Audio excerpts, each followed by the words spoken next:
GNC 담임 목사여서 또 여러분의 담임 목사이기도 했는데 그 사이에 좀 제가 좀 변심을 했습니다. 그래서 이제는 다른 교회 목사가 돼서 왔지만 그런 마음만큼은 동일하다 하는 것을 말씀드립니다.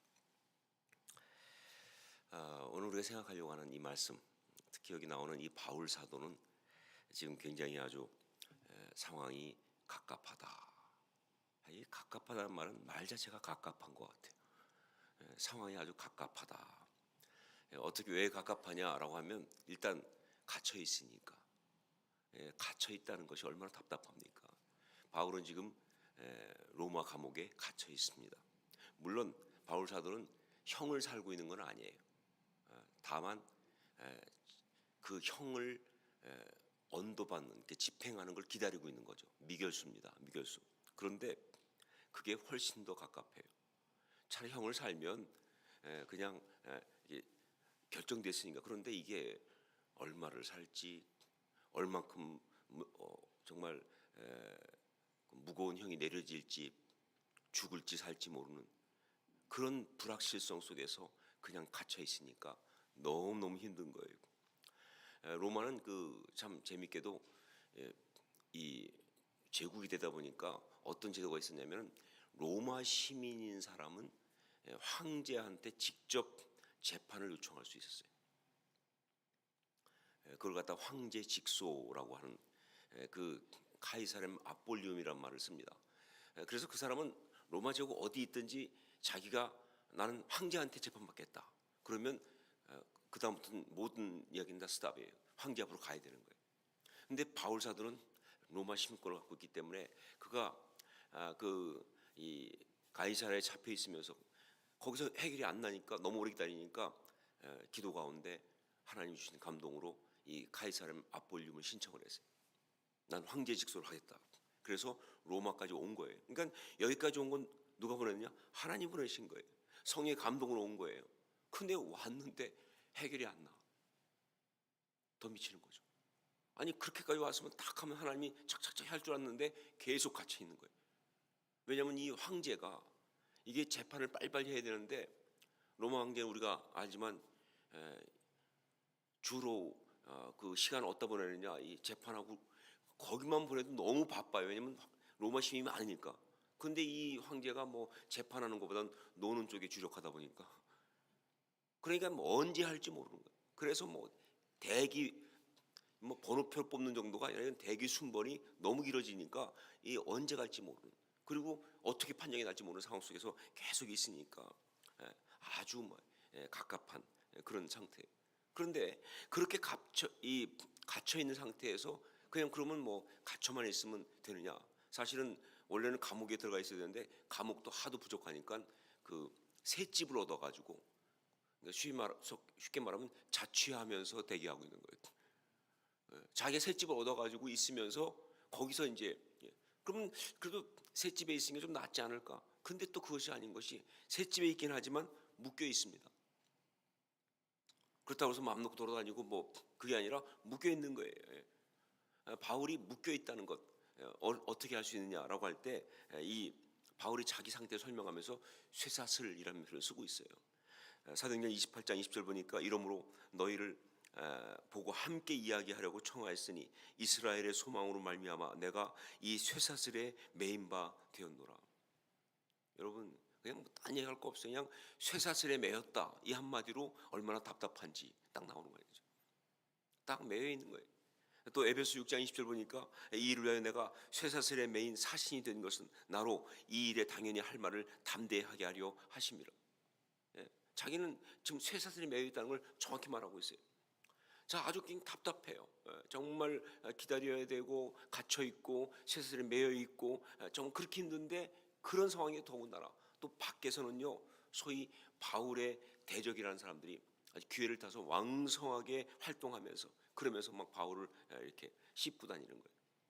그럼 또 사람이 살아가다가 제일 답답한 게 누군가가 나한테 계속 험담하고 모함하고 이런 얘기를 할 때 아닙니까?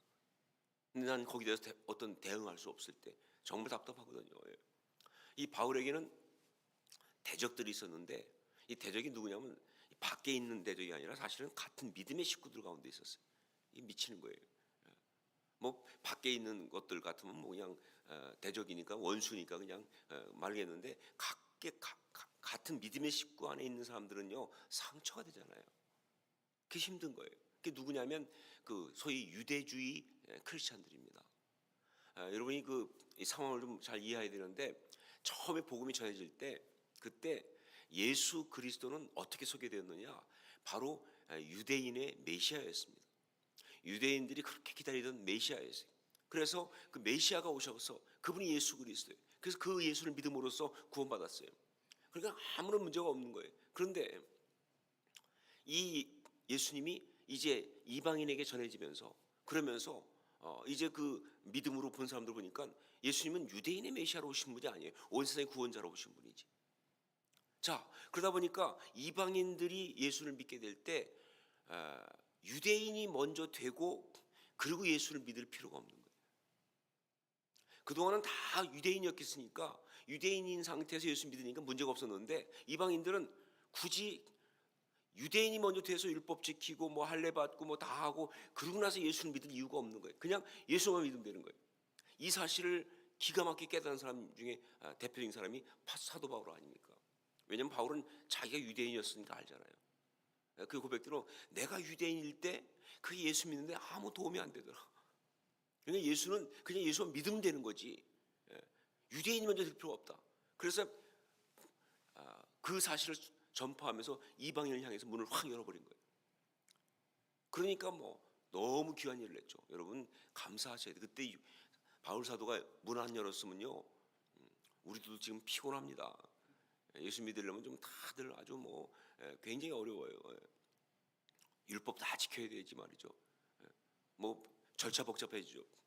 그런데 그렇게 됐을 때 이 상황을 놓고 굉장히 분노하는 사람들이 있어요. 뭐냐면 소위 말하는 유대인 크리스찬들이에요. 크리스찬 아닌 것들이 아니라 크리스찬들입니다. 왜냐하면 자기들 갖고 있는 이 고정관념은 뭐냐? 유대인이 돼서 그래서 율법 지키고 그러고 예수 믿어야 되는데 그걸 하지 말라고 그러니까. 그러니까 아직도 이것들이 뭐냐면요, 이 껍질을 못 벗은 거예요. 그럼 이 사람들은 막 굉장히 바울이 마음에 안 들죠. 그런데 성령에서 역사하심으로 예루살렘 종교를 통해서 바울에게 이 이야기가 인정받고 막 복음이 나타나고 그래서 이방 교회가 세워지고 하니까 말을 못 하고 있다가 그러다가 이제 뭐 바울이 딱 갇혔다 그러니까 이제 드디어 때가 온 거예요. 그래서 봐라, 저건 잘못된 거다, 틀린 거다, 바울은 문제가 있다. 그러면서 막 험담하고. 그런데 바울은 갇혀 있으니까 사실은 누구보다도 그 문제가 굉장히 정말 들을 때마다 화가 나는 문제인데 그걸 대응할 수가 없는 거예요. 아주 답답한 상황, 이것이 바로 있습니다.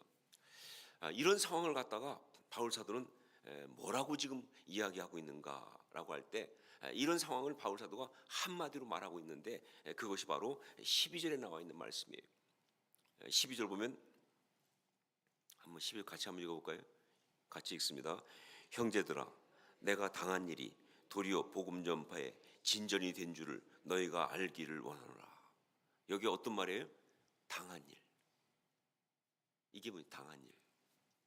딱 바울은 이런 상황을 갖다가 딱 한마디로 표현했습니다. 당한 일이라고. 당한 일. 이 당한 일, 이 말에 그 헬라어 원문인 이 카타라고 하는 이 전치사 그 뜻도 그렇지만 말이죠. 이 당했다는 말은 세 가지로 의미를 내포하고 있어요. 하나가 뭐냐? 내가 원하거나 선택한 것이 아니다 하는 겁니다. 내가 원하는 게 아니에요. 내가 선택한 게 아니에요. 그게 당한 일이에요. 내가 원하지 않았는데, 내가 선택하지 않았는데, 그런데 일이 된 걸 당했다고 그래요. 두 번째 뭐냐? 당한 일은 지금 이 상태가 굉장히 힘들고 어렵다 그러면. 그래도 좋은 것 같으면 웬 떡이냐 그러겠죠, 그렇죠? 근데 지금이 아니라 굉장히 힘든 거예요. 당한 일, 좋은 일일 수가 없어요. 아주 힘든 일이에요. 굉장히 어려운 상태입니다. 그게 당한 일이에요. 그리고 한 가지 더 뭐냐? 당한 일이라는 표현 속에 있는 또 하나가 뭐냐? 벗어나고 싶은데 벗어날 수가 없다. 쉽게 벗어날 수 있으면 그건 벗어났다고 말하지 않습니다. 당한 일이라고 말하지 않습니다. 근데 벗어날 수가 없는 거예요. 다 벗어날 수가 없는 거예요.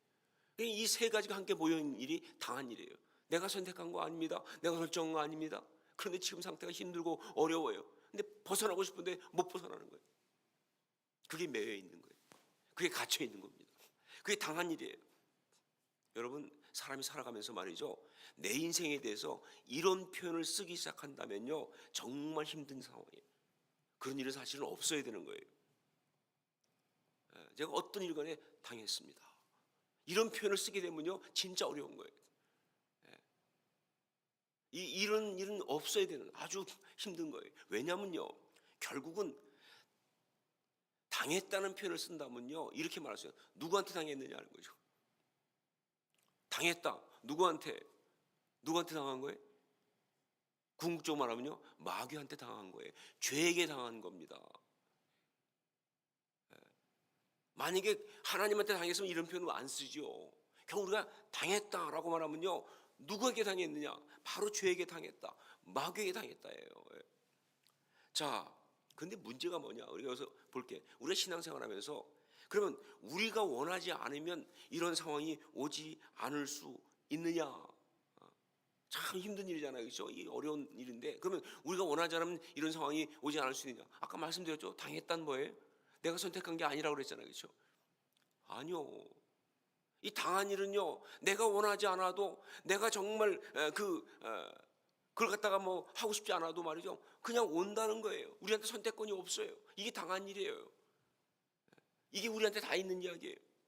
그럼 혹시 한 가지 더 여기서, 그래도 우리가 좀 새벽에 왔으니까 좀 정신을 차리고 수습해서, 그럼 혹시 그러면 그래, 사람들을 살아가면서는 당한 일 그거 원하지 않아도 다 당할 수밖에 없는 일이라고 하지만, 그러나 그래도 우리가 신앙인이니까 신앙생활 열심히 하면, 이 새벽에 열심히 나와서 기도하고 예배생활 열심히 드리고, 그러면 이 당한 일이라는 상황이 오지 않을 수 있을까? 어떻게 생각하십니까? 신앙을 열심히 하면 당한 일은 우리한테 없다, 그런 일은 오지 않을 수 있겠다라고 생각하십니까? 어제 우리 박정호 장로님이 수시로 말했잖아요. 그렇게 사냥사역하고 그러는데 어느 날 간암이 나왔다고. 참 그분이 또 어떤 분 메시지 말하면서 같이 전하려고 했던 의도가 아는데, 물론 간 이식 받아서 지금은 건강을 다시 회복했으니까 감사하기도 하지만, 그러나 박정호 장로님 뭐 저한테 늘 얘기하는 메시지 그거예요. 꼭 병이 낫는다고 하는 것만이 은혜가 아니다 하는 거죠. 죽은 사람들도 얘기했잖아요, 그렇죠? 사실은 그래요. 신앙은요 그런 거에서 무조건 예외가 되고 무조건 막아주는 게 신앙은 아니에요. 물론 막아줄 수 있어요. 우리 주님이 원하시면 막아주시기도 합니다. 그러나 성경을 보면 꼭 그런 건 아니다. 지금 바울 사도 아닙니까? 누구보다 신앙 좋은 사람인데 이 사람도 지금 당한 일이라고 그러잖아요. 나의 당한 일과 나의 당한 일이. 그러니까 바울도 당한 일이라고 그러는데 말이죠. 그럼 뭐 믿음이 좋아도 당한 일은 피할 수 없다. 별로 나오는 거 아니에요, 그렇죠? 맞아요. 우리가 정말로 신앙생활하면서 주님 앞에 주께서 우리를 지켜주시기를 원하고 있지만, 그러나 한 가지 분명히 알 거 뭐냐? 주님 앞에서 이 당한 일이라는 것에 대해서 결코 우리가 예외가 될 수가 없다는 거예요. 신앙이 있다고 그래서 당한 일에 대해서 예외가 될 수 없다는 거예요. 그럼 뭐야 도대체? 신앙은 아무 힘이 없는 것이냐? 당한 일에 대해서 신앙은 아무것도 못하는 것이냐? 만약 그렇다고 한다면 우리가 뭐로 신앙생활해요? 취미생활도 아니고 말이죠. 뭐로 신앙생활 하냐고요? 아무 힘이 없는데. 여러분, 맞아요. 신앙이 이 당한 일을 막을 수 없습니다. 하나님은 그렇게 하지 않으세요. 신앙이 있으니까 당한 일을 막을 수 있다? 그렇게 할 수가 없어요. 그건 아니에요. 지금 여러분 표정이 심각해졌어요. 그럼 우리 보고 어떡하란 말이냐 말이죠. 이 당한 일이 안 좋은 건데 지금 유 목사님은 신앙이 당한 일을 막을 수 없다고 저렇게 자신 있게 말씀하시니, 맞아요. 신앙은 당한 일을 막을 수 없어요. 그런데 신앙이 한 가지가 있어요. 뭐냐면 그 당한 일을 이길 수 있어요. 이게 답이에요. 신앙은 당한 일을 막을 수 없는데 그 당한 일을 이길 수 있기 때문에 신앙이에요. 하나님은 신앙이 있다고 해서 우리 한편으로는 당한 일을 막아주지 않습니다. 만약에 내가 신앙생활하면서 나한테 오는 모든 어려움, 힘든 것들 다 주께서 막아주십시오라는 쪽으로만 초점을 딱 맞춰 신앙생활하면요, 그걸 보고 뭐라고 그러냐면요, 셔머니즘 그러는 거예요. 그건 무당 굿하는 거예요. 방. 하여간 이 굿하는 사람들 가보면요, 그, 그 굿하는 사람 보면 진짜 아주 뭐 그냥 그 신앙이 그야말로 나이브에 보통 염치가 없는 게 아니야. 뭐 결국 뭐냐, 막 굿할 때 보면요, 나한테 오는 모든 액땜은 나한테 오지 말고 옆으로 가라는 거 아니에요, 그렇죠? 딴 쪽으로 하라는 거예요. 나한테 오지 말고. 그렇게 절대 우리 신앙은 그럴 수가 없어요. 이 세상에 있는 모든 고통 어려움은 나한테는 오지 말고 그냥 다른 안 믿는 것들한테 가세요.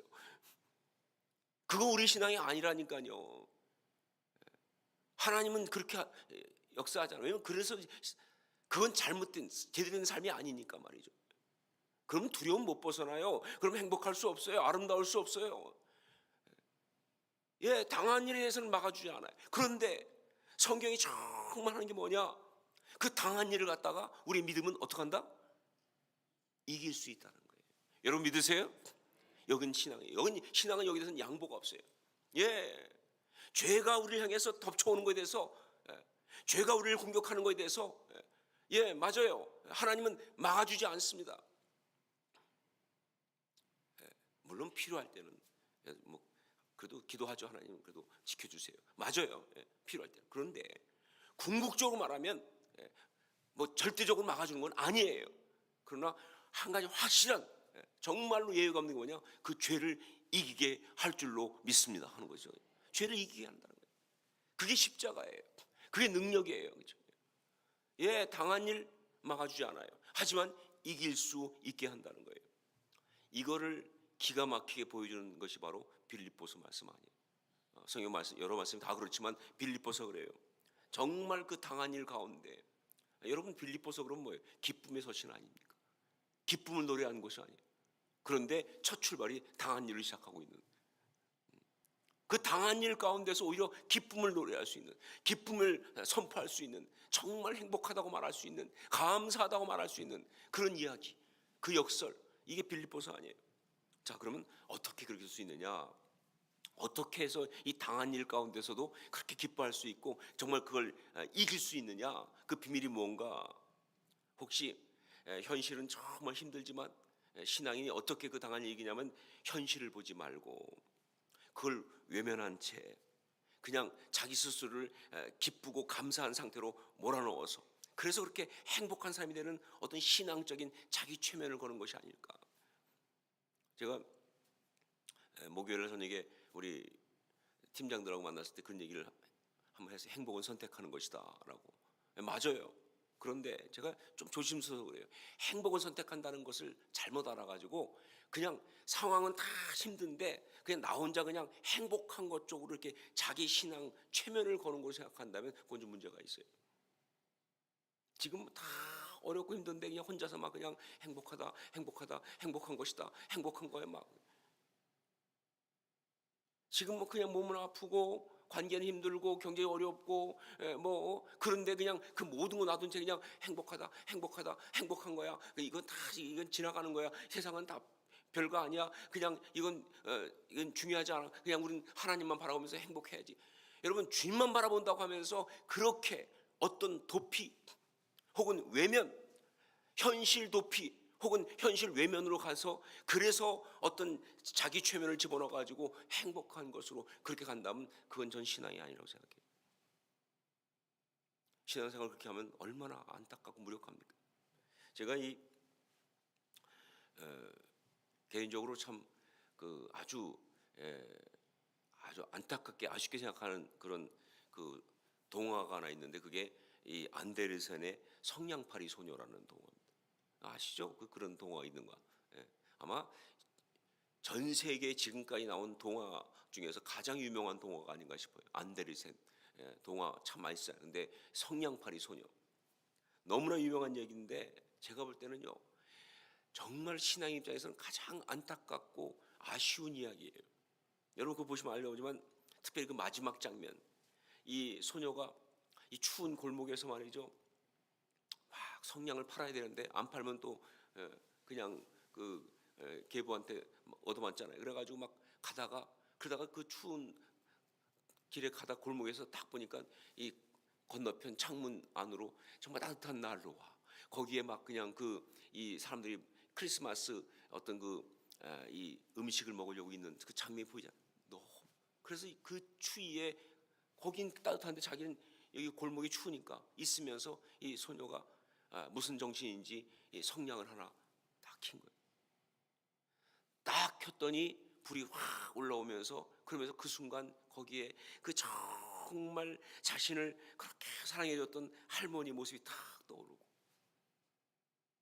근데 그게 확 사라지잖아요. 다시 또 확 켰더니 거기서 또 그 옛날 행복했던 시절이 또 탁 떠오르고 또 확 켰더니 정말 또 아름다웠던 시절이 떠오르고 그러니까 킬 때마다 확 행복하고 아름답고 막 옛날처럼 떠오르고 그 추운 골목이지만 그 정말 답답한 곳이지만 성령뼈를 킬 때마다 그게 그렇게 오는 그런 어떤 장면을 그걸 가지고 아름답게 그림을 그린 그런 어떤 동화책으로 설명하고 있는데 그런데 우리가 거기서 봐야 될 게 뭡니까? 그 성냥은 바로 꺼진다는 사실이죠. 그게 얼마나 가겠어요? 쫙 켰을 때 성냥이 얼마나 갑니까? 예, 그 동화의 마지막을 아시잖아요. 어떻게 끝났는지. 결국 뭐예요? 그 다음날 아침에 그 골목에는 다 타버린 성냥개피와 그 옆에 알 수 없는 미소를 지으며 얼어 죽은 소녀의 시신만 있었다. 여러분, 우리 신앙이 절대 성냥 키는 것과 되면 안 되죠. 지금은 추운 골목인데 어려워 죽겠는데 아픈 건 그대로 있는데 그냥 신앙은 겨우 성냥 하나 키는 정도. 그냥 교회 와서 그냥 찬양하고 주여 아멘 하니까 그 순간은 그냥 뭐 노래하면서 찬양하면서 뭐 천국 간 말씀 들으면서 아멘 하다 보니까 그냥 조금 잊은 것 같은데 집에 들어가면 여전히 그냥 다 있으면 말이죠. 상황은 그대로 내 인생은 그냥 그 모양 여전히 추운 골목이면 그게 신앙이라고 말할 수 있냐는 거죠. 저는 그건 정말 아니라고 봐요. 이건 아름답지 않다. 우리 신앙은 그렇게 가는 게 아니다. 절대 현실 도피 혹은 어떤 자기 최면 아니에요. 참 많은 경우 그렇게 또 설교도 하고 그렇게 믿는 사람이 참 많이 보이는데 전 정말 속상해요. 그렇게 무력할 것 같으면 이것도 신앙이라고 말할 수 있는 거예요. 그건 뭐 이 이단 집단과 똑같은 거죠. 여기 빌립보서에서 보여주고는 이 바울 사도의 이 기쁨 그 어떤 당한 일을 이기고 오히려 기뻐하고 기뻐하노라라고 말했던 그 이야기는요 절대로 성냥팔이 소녀의 성냥 키는 정도의 이야기가 아니에요. 정말로 기뻐서 정말 주체할 수 없는 그 현실을 다 이기고만 그냥 이렇게 힘든 상황에서 내가 기쁘다 이 정도가 아니라 오히려 그렇게 나를 당한 일이라고 말한 그것이 나한테 감사거리가 되는 간증거리가 되는 그런 식의 엄청난 기쁨이에요. 이게 말씀이에요. 현실에 답이 없는 게 아니에요. 현실을 다 뭐예요? 해결해버린 거예요. 당한 일을 다 해결했어요. 요리해버렸어요. 다 그냥 그 모든 걸 처리해버린 거예요. 이런 이야기예요. 이게 중요한 겁니다. 우리 신앙은 그런 거라는 거예요. 물론 우리가 신앙이 연약하다 보니까 정말 그러면서도 아쉽고 힘들 수 있지만 아니요. 믿음으로 들어가는 순간 그 신앙은 죽음을 뛰어넘습니다. 그 당한 일을 뛰어넘는 거예요. 그 비밀이 여기 있는 거예요. 자, 그 비밀이 뭐냐? 20절 말씀을 한번 같이 읽도록 하겠습니다. 20절 준비되셨어요? 20절 너무 중요한 말씀이기 때문에 우리 같이 한번 읽어야겠습니다. 같이 읽습니다.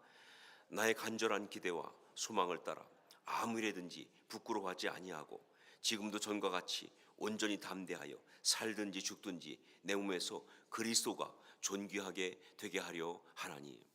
답이 뭐냐? 여기 그리스도만 존귀하게 살든지 죽든지 내 몸에서 그리스도가 존귀하게 되게 하려 하나니. 한마디로 그리스도만 존귀하게. 이게 무슨 얘기냐? 한마디로 뭐예요? 관점이 삶의 중심이 나 자신에서 나의 만족에서 나의 자존심에서 나의 영광에서 뭐예요? 나의 구주 예수 그리스도, 그분의 그 영광, 그분을 기쁘시게 하는 것, 그분을 사랑하는 곳으로 이렇게 옮겨간다는 겁니다. 이게 중요합니다.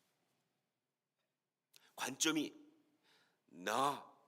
내 욕심, 내 영광, 내 자존심, 내 필요, 내 자아, 여기에서 말이죠, 예수 그리스도, 그분의 영광, 그분이 기뻐하시는 것, 그분이 주신 사명, 그분을 섬기는 것, 정말 그분을 사랑하는 것 쪽으로 옮겨가는 거예요. 그런데 기가 막힌 게 뭐냐면요, 관점이 그렇게 옮겨가면요, 이것이 뭐냐면요, 놀랍게 당한 일이 갑자기 뭐예요? 감사한 일이 되는 거예요. 당한 일이 오히려 행복한 일이 되는 거예요.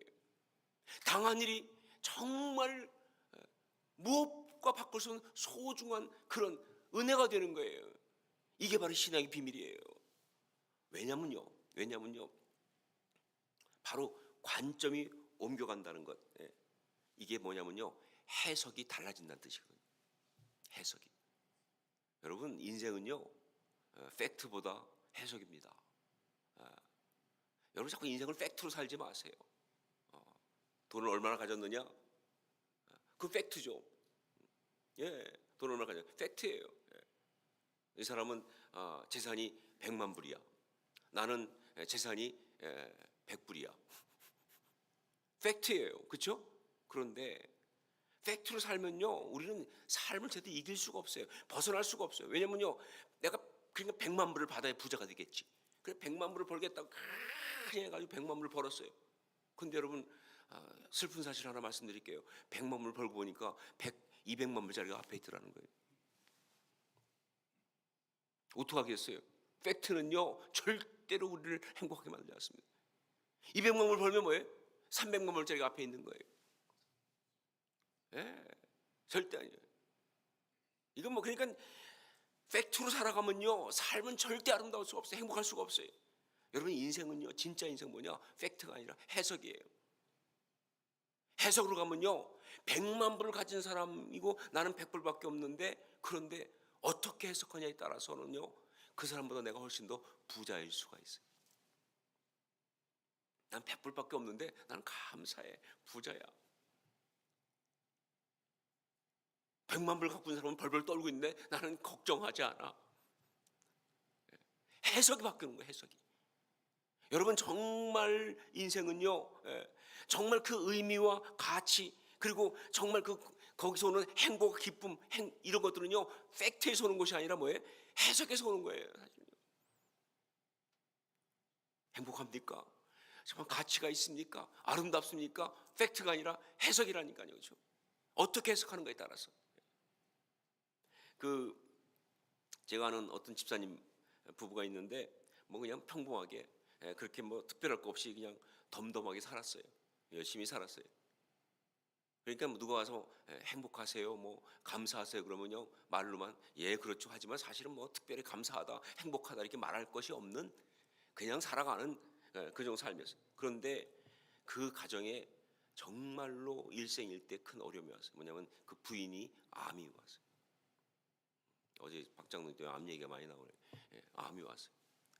여러분 뭐 아시지만 암이 딱 오면요, 그건 그냥 그 순간 그 충격은 그냥 바로 사형 선고 같은, 너무 힘들어요. 그래가지고 그때부터 투병을 했어요. 그 과정, 그 힘들게 수술하고 키모 받고, 그 키모 할 때 또 막 그때 막 지금은 좀 약이 바뀌었더니 그때마다 막 그냥 머리 다 빠지고, 막 진짜 그 아내가 키모 받을 때는 막 이렇게 바닥을 대고대고 구르니까 그 남편은 그 옆에서 막 어쩔 줄 모르고 말이죠. 아주 힘들었어요. 그런데 나중에 만나서 이야기하는 가운데 그런 얘기를 하더라고요. 자기들 삶 가운데 가장 소중하고 가장 자기들이 행복하다고 느끼게 하는 어떤 순간이 있었다고 한다면, 정말 힘들었지만 그게 아내가 투병할 때였다고. 그래서 왜 그러냐 했더니 그때까지 몰랐대요. 아내가 있다는 게 이렇게 행복한 것인 줄, 이 사람이 이렇게 소중한지를, 이 사람이 정말 귀한 사람인 줄. 그냥 자긴 진짜 그냥 늘 그냥 있는 줄 알았대요. 그냥 거기에 없을 수 있다는 걸 몰랐다는 거예요. 그런데 그 사람이 아파 죽으려고 하는 걸 보니까 그때 그렇게 있다는 게 감사하고, 그러면서 같이 그냥 힘들어하면서 하다 보니까 이 살아가는 마음을 회복하고 정말 자기가 아내를 위해서 진짜 전심을 다해 기도하기 시작하고, 그리고 정말 완벽하게 난 건 아니지만 여하튼 그 암에서 벗어나서 이제 좀 괜찮아진다는 것, 그것이 얼마나 감사한지. 예, 팩트는 아주 안 좋았죠. 그런데 그분들은 뭐예요? 해석이 달라지니까 행복이 온 거예요. 해석이 달라지니까 그 가운데 기쁨을 찾은 거예요. 해석이 달라지니까 가치를 찾은 거예요. 아름다움을 찾은 거예요. 여러분, 정말 우리한테 정말 중요한 게 뭐냐? 예, 해석이 중요한 거예요. 그런데 그 해석 중에서 진짜 이 삶 전체를 갖다가 가장 아름답게 해석할 수 있는, 그래서 이 당한 일을 갖다가 오히려 감사한 일로, 정말 행복한 일로, 정말 귀중하고 소중한 일로 바꿀 수 있게 하는 그 바로 해석이 바로 뭐냐? 관점을 나에게서 누구에게로? 그리스도에게로. 결국 해석은 관점이거든요. 어떤 관점을 해석하느냐가 다른 거니까. 근데 바로 그때 제일 중요한 게 뭐냐? 관점을 갖다가 나에게서, 내 자랑에서, 내 욕심에서, 내가 원하는 곳에서 그리스도만 존귀히, 정말 주님만 귀하게 여기기 원합니다 라고 하는 어떤 것, 이 관점 전환이요, 이게 너무 귀한 거예요. 여러분, 이렇게 관점을 바꾸고 나면요, 정말 수없이 많은 현실에 당한 일이 감사한 일이 되고요, 그리고요 그 심한 상처받음이 은혜받음이 된다니까요. 그렇죠? 그 암담한 절망 가운데서 오히려 엄청난 소망을 보며 정말 비참할 정도로 무가치하고 무의미한 걸 바꿔서 내 삶의 가장 소중한 이야기가 되게 할 수 있는 은혜가, 그게 바로 이 관점 전환인 거예요. 전 여러분이 바로 그런 해석 가운데 살 수 있기를 주님으로 축원합니다. 신앙인 그런 사람들이에요. 그래서 정말 예수 믿고 그래서 뭐가 더 좋아졌느냐, 달라졌느냐? 예, 사람들한테 말하면요, 어떤 사람들은 그래, 예수 믿고 뭐 제가 더 부자가 됐습니다, 뭐 예수 믿고 뭐 건강해. 아니, 뭐 솔직히 우리끼리 말합시다. 뭐 제가 확실히 믿지만요, 그런 쪽으로만 간다면요, 차라리 예수 안 믿고 그 시간에 나가서 일했으면 훨씬 더 부자 됐죠. 그 시간에 가서 운동했으면 더 건강해졌을지 몰라요. 아니요, 그게 아니죠. 예수 믿고 해석이 바뀌면서 정말 내 삶이 이전에는 의미가 없었어요. 가치가 없었어요. 그런데 정말 지금은 내 삶의 모든 것이 너무나 아름답고 귀하고 가치 있는 이 순간순간들이, 시간들이, 거기에는 포함되는 건 그렇게 아프고 힘들었던 거에 다 포함해서 말이죠. 여러분, 전 당연히 말하지만 그리스도만 존귀라는 쪽으로 해석하지 않으면요, 우리 삶 속에서 정말 그냥 죽고 말아야지 못 견딜 만한 일들 너무 많습니다. 예, 내 삶 속에 살았던 아주 가슴 아픈 이야기들, 힘든 이야기들, 어떤 상처받은 이야기들 어떻게 해결하려고요? 그런데 그리스도만 존귀라는, 정말 주님의 뜻을 따라서 주께서 원하시는 대로 주님의 영광 위에 살아간다는 쪽으로 해석 바꾸고 나니까 이 모든 것들이, 이게 말이죠, 그냥 감당할 만한 정도가 아니라 내 삶에서 가장 귀한 가치인 거예요. 이게 중요한 것이죠. 여러분, 이 그리스도만 존귀, 이것이 구시로 어떻게 해서 이것이, 이 해석이 나의 삶 속에서 정말 아름다운 귀한 축복이 되게 하는가? 여러 가지 있지만 바울 사도의 경험을 보면서 두 가지를 볼 수가 있어요. 이 두 가지가 또 중요합니다. 첫째로 뭐냐? 바로 바울은 이렇게 말합니다. 나 자신이 이렇게 매여 있는 것이 오히려 복음 전파의 놀라운 기회가 되고 있다, 이렇게 말합니다. 내가 이렇게 매여 있는 것이 복음 전파의 놀라운 기회가 되고 있다. 기회. 13절 보니까 이러므로 나의 매임이 그리스도 안에서 모든 시대안과 그 밖에 모든 사람에게 나타났으니 그랬습니다. 여러분 생각해 보세요. 시대에 잡혀 있는데 그냥 놔둔 것도 아니라 셋집에 있는데, 그냥 시위대, 로마 시위대는요, 로마 황제 직속부대예요. 한 18,000명 정도까지 구성되어 있는데, 사실 로마의 그 핵심 부죠. 거기서 다 그 호민관도 나오고 다 나오니까. 근데 그 시위대 군사들이요, 3교대로 나와. 그래가지고 딱 3교대 나와가지고 8시간씩 순번 짜갖고 나와가지고 일본이 딱 오면요, 와서 하알루시스라는 거, 쇠사슬이 하알루시스라는 걸 차요. 이 하알루시스는요 그냥 쇠사슬이 아니라 뭐냐면요, 하나는 죄수가 차고 하나는 뭐예요? 지키는 사람이 차는 거예요. 하알루시스라고 그래요. 그래서 바울의 초상화를 누가 그린 걸 보면요, 쇠사슬을 메고 있는 게 나오는데 이렇게 근데 한쪽 쪽만 쇠사슬이 있어요. 한쪽은 없어요. 왜냐면 하알루시스를 찾기 때문에 이렇게 두 손 묶인 것이 아니라 한쪽만 묶이고 있어요. 한쪽은 있어요. 근데 이 한쪽은 어디가 있어요? 이 지키는 자들, 군사들 데가 있는 거예요. 24시간을 3교대로 8시간씩 와서 딱 바꿔서 화장실도 같이 가. 여러분 미치지 않겠어요, 그렇죠? 야, 계속 뭐 혼자 어떻게 할 수, 계속 잡혀 있으니까 막 미치는 거죠. 막 진짜 어떻게 할 수가 없죠. 너무 힘든 거예요. 그렇게 자기를 감시하고, 더구나 바울은 펄펄 뛰던 사람이잖아요. 근데 이렇게 딱 메고 있으니까 이게 당한 일이에요. 당해도 되게 당했단 말이죠. 당해도 진짜 더럽게 당했다, 이렇게 말할 수밖에 없는 답답해 미치는 상황이에요. 그런데 이건 어느 상황에서 나를 생각할 때, 나의 편안함, 나의 안락함, 나의 어떤 욕망을 생각할 땐 미치는 거예요. 근데 어느 순간 바울이 관점을 싹 바꿨더니 갑자기 이런 생각이 들었어요.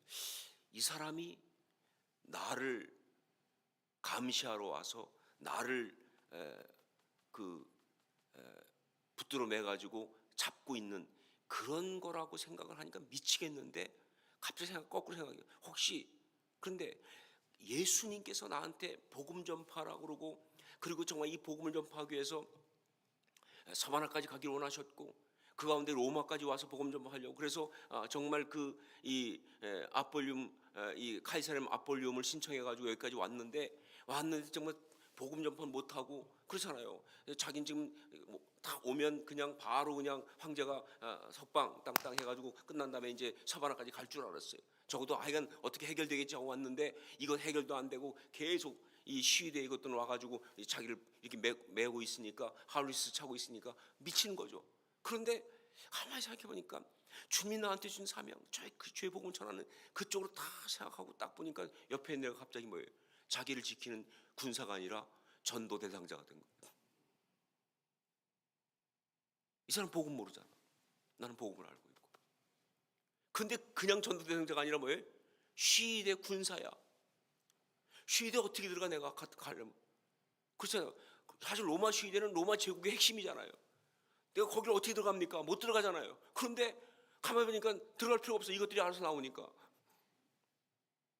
그것도 뭐예요? 3교대로. 그냥 한 사람 전도 다 끝날만 하면 뭐예요? 내가 또 찾아갈 거 없어. 자기들끼리 알아서 긴 인목이 다음 사람이 또 와요. 번호표 뽑아가지고 또 왔었다. 뭐 바울 정도의 실력이면요, 8시간은요 그건 한 인간 구원하기에 충분해. 그래서 그냥 그다음부터 이제 올 때마다 이제 바울은 기다리는 거지. 딱 오면 딱 매면, 처음엔 막 여기서 뭐 이리 가, 뭐 그러면 깔려가는 것이 아니고 나중에 다 이제 막 얘기, 뭐 왜냐면 결국 뭐예요?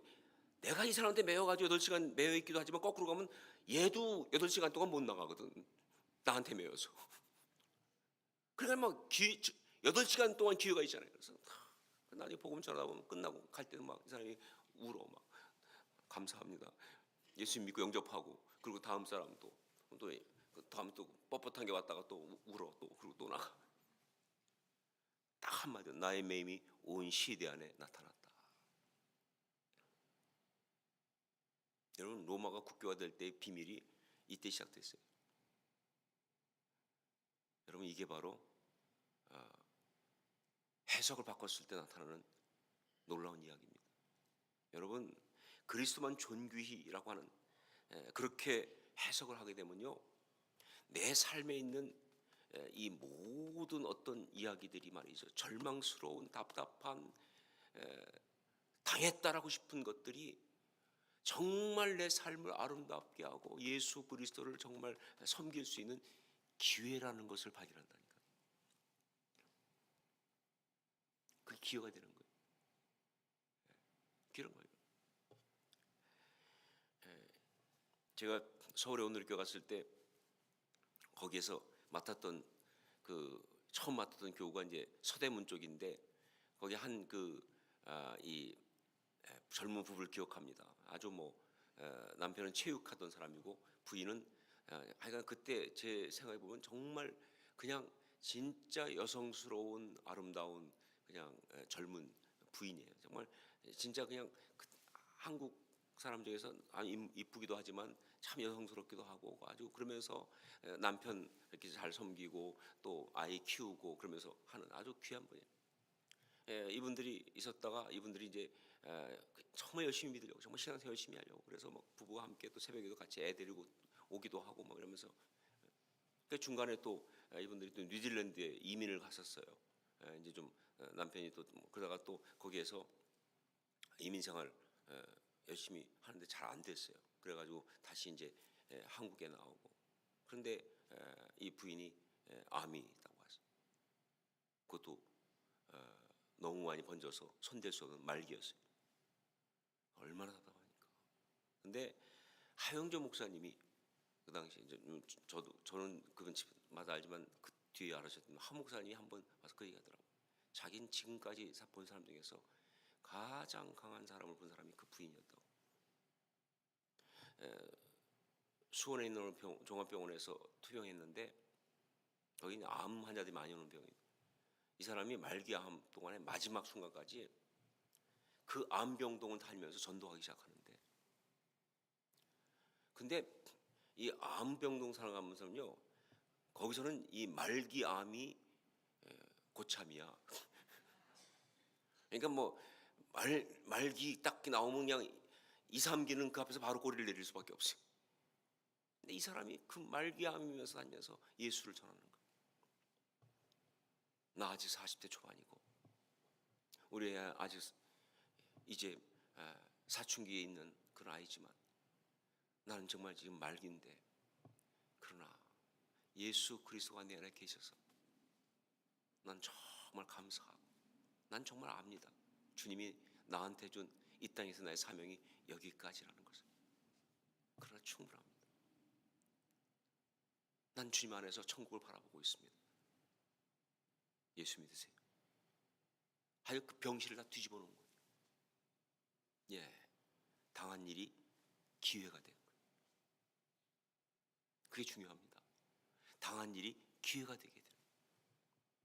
그리스도를 존귀하는 바로 그런 관점 전환 가게 되면요, 당한 일이 뭐가 돼요? 기회가 된다는 거예요. 여러분, 우리 삶 속에 얼마나 정말 그래요.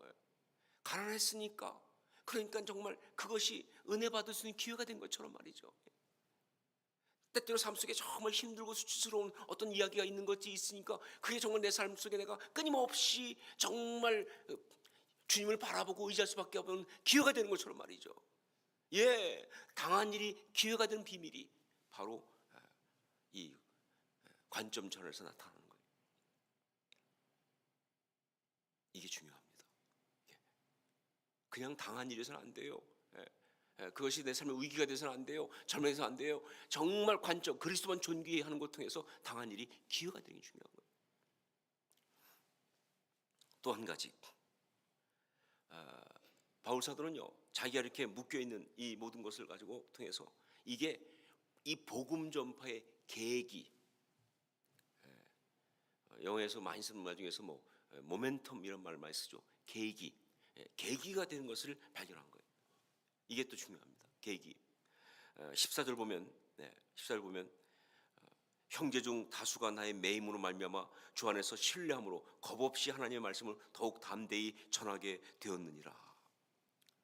예, 그 전까지 바울 사도는요, 자기가 막 열심히 하다 보니까 워낙 그러니까 바울 따라다니는 사람들은 그냥 따라다니는 사람들이었어요. 안에 바울이 하면 그냥 뒤에서 따라다니면서 그냥 도와주는 정도. 근데 바울이 딱 잡혀가지고 복음전을 못하고 있으니까 답답한 상황이 됐는데, 그랬더니 가만히 봤더니 이 함께 있던 사람들이 우리가 그럼 바울 사도가 했던 몫을 해야 돼. 그래가지고 막 열심히 나가서 막 적극적으로 전하기 시작하는 거예요. 정말 내가 메인 이 일이 결국 뭐냐? 저 사람들이 이제 더 적극적으로 할 수 있는 계기가 됐다는 것이죠. 이 복음 전파를 할 수 있는 정말 이 복음의 일꾼이 나타나는 계기가 되었다. 나의 중심에서 볼 땐 당한 일이었는데 그리스도의 복음이 전파되는 어떤 이 아름다운 거 보니까 이게 더 놀라운 사역자가 만들어지는 계기가 되었다. 이 사실을 발견한 거예요. 이게 비밀입니다. 예, 관점을 바꾸면요 계기가 된다는 걸 보기 시작해요. 이게 없었으면 그냥 흘러갈 거예요. 아까 얘기했던 것처럼 그 삶 가운데 그 집에 어려움 없는 사람도 그냥 얼마나 행복한지 모르고 흘러갔을 거예요. 그런데 어려움이 다가오고 당한 일이 왔을 때 해석을 바꾸니까 이게 말이죠, 정말 하나님 앞에서 바르게 살 수 있는, 아름답게 살 수 있는, 서로 사랑하고 살 수 있는, 감사하며 살 수 있는 계기가 되었다는 것이죠. 그리고 자녀들이 막 그냥 그때부터 알아서, 옛날에는 막 그냥 지멋대로 그냥 엄마는 알아서 해주겠지, 막 엄마는 청소하는 사람, 엄마는 뭐, 근데 이제 지들이 막 치워. 엄마 사랑할 줄 알아, 기도할 줄 알아. 계기가 되는 거죠. 이게 중요한 거예요. 계기가. 뿐만 아니라 바울은 하나 더 하는 게, 밖에서 말이죠, 이 대적들, 말씀드렸죠, 대적들이 막 그냥 이 바울을 갖다가 공격하고 막 비난하고, 왜냐면 바울이 막 이방인 바로 전도하면서 막 열심히 하니까 자기들 상대로 밀리니까 꼼짝 못하다가 이제 바울이 갇혔으니까 그냥 이때다 그래갖고 다니면서 그냥 뭐 예수는 그렇게 믿는 게 아니야, 먼저 유대인이 돼야 돼, 막 이렇게 막 얘기하면서 다니면서 사람들한테 막 열심히 자기들 세력을 넓히기 위해서 유대인이 되고 예수 믿어야 된다는 어떤 그쪽을 계속 확장하는 거예요. 그래 얼마나 미치겠어요. 내 입장에서 볼 때는 막 진짜 답답한 일이죠. 근데 가만히 생각해 보니까 꼭 관점을 그렇게 갈 게 아니라 여튼간에 그래도 예수를 전파하잖아. 이것들이 여튼간에 복음을 전파하고 있잖아. 결론적으로 뭐예요? 유대인이 되라고 말하지만 결론이 뭐예요? 그래서 예수 믿으라는 거 아니야? 그럼 뭐냐? 전파되는 걸 그리스도니. 어쨌든 간에 관점을 딱 바꾸고 났더니 이것도 괜찮은 거예요. 대적들이 아니야. 알고 보니 동역자였어. 예, 계기. 여러분, 정말 우리 삶 속에서 이 계기가 중요합니다.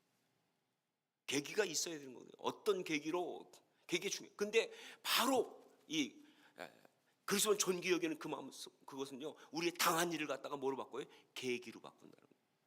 하나는 뭐예요? 기회로 바꾸고, 또 하나는 뭐예요? 계기로 바꾼다는 것이죠. 그래서 정말 놀랍게 아름답게 살아갈 수 있게 만드는 것.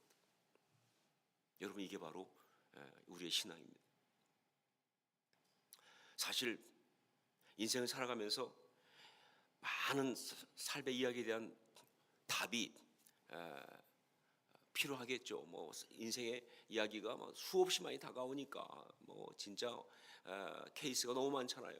그런데 그 모든 케이스를 갖다가 다 해결할 수 있는, 어떤 면에서 만능 키와 같은, 마스터 키와 같은 걸 하나 말씀드린다면 바로 그리스도만 존귀라는 이 관점 전환.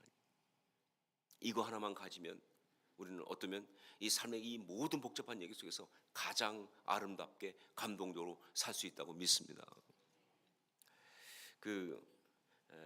여러분들 잘 아는 이야기 하나만 하고 오늘 말씀을 마실게요.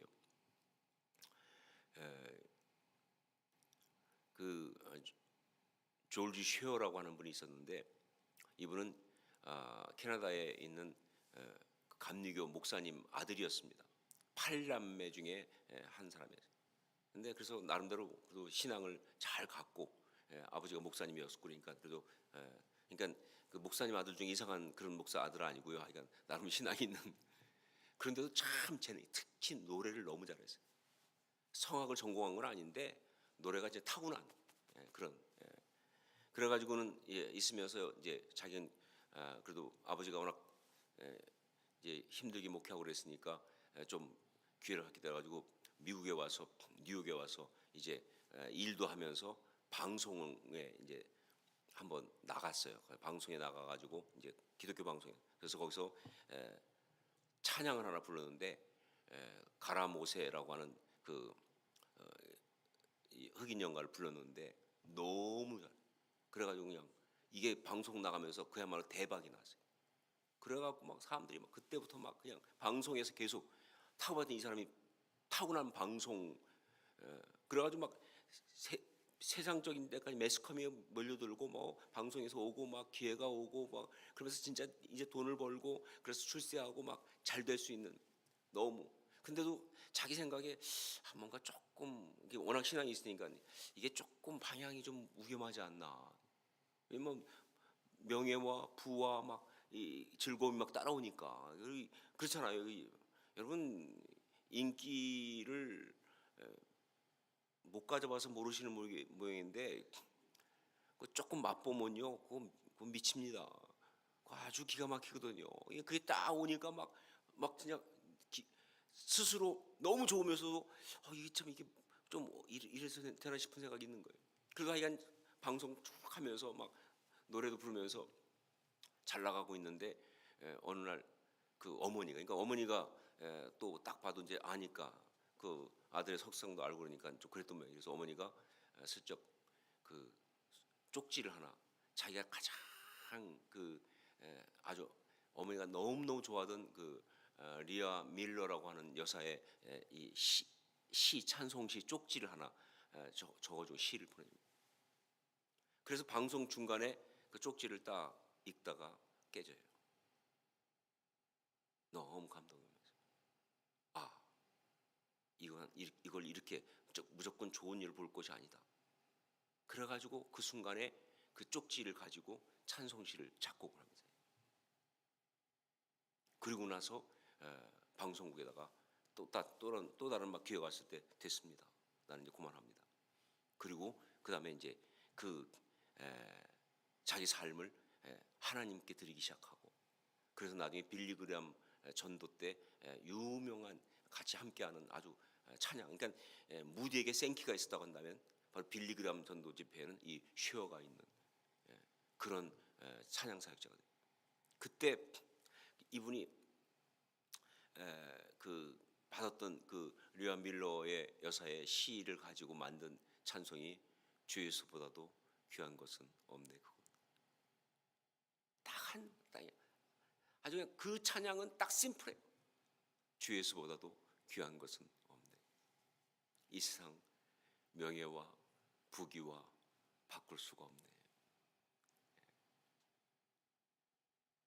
라이프타임 딱 그 사람은 이 찬송 한 가지로 산 사람.